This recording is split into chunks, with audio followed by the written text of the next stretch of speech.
My name is Odonga-Otto. Mathias Mpuuga, Bobi Wine. Mathias Mpuuga, Bobi Wine. Listen to the political philosopher. I was in parliament. At that time, we passed a law that gave benefits to the vice president. Salary for life, car, domestic workers, and renting a house. That was way back around 2002. In 2006, we amended the law and included the speaker and the deputy speaker. Their benefits.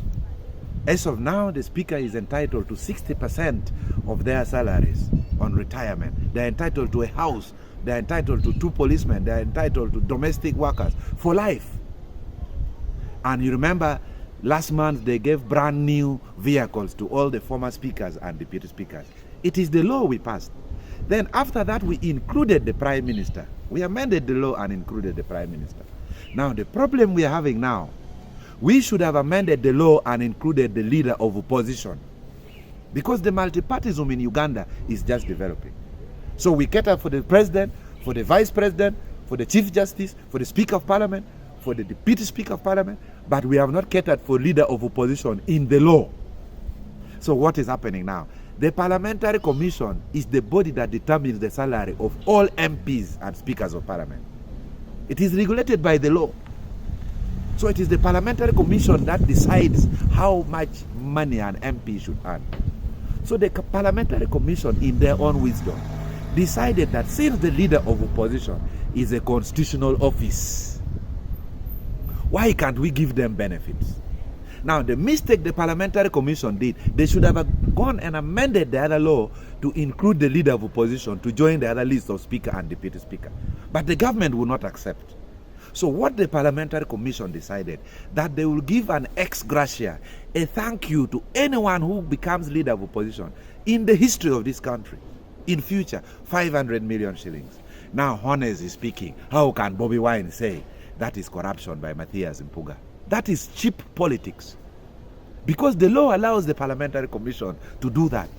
The law allows the Parliamentary Commission to determine the salaries of MPs. The law allows the Parliamentary Commission to give benefits to every leader of opposition. So for anyone to say Mathias Mpuuga is corrupt and should resign, that person is not fair. That person does not qualify not only to be the president of this country, but does not even qualify to be the head prefect. Because you have to check the law.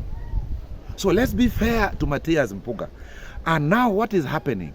We are blaming Mathias Mpuuga for accepting 500 million shillings, a thank you for the job he did for 2.5 years as leader of opposition. No one is blaming the Speaker of Parliament for earning 500 million shillings a month. So the NRM have already benefited. Now when the opposition should benefit, because it is a constitutional office, you start blaming them. This is so cheap. So I stand with Mathias Mpuuga. Bobi Wine, you need to retreat that statement. This is not how we do politics. I would even advise that the former leaders of opposition, like Professor Gayala Tigo, like Nandala Mafabi, like Betty Awolu Chan, should be included in the law. The only problem is the Parliamentary Commission chose to enter through the window and not through the door. They should have amended the law to make the entitlements of the leader of opposition to be in the law. When the lujo is open. So Mathias Mpuuga, walk heads high. Walk heads high.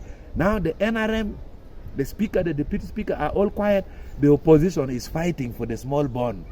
Then how will you take over power if you behave like that? If this is the approach, we will definitely not work together. Thank you so much, but let's continue the fight against corruption. God bless you.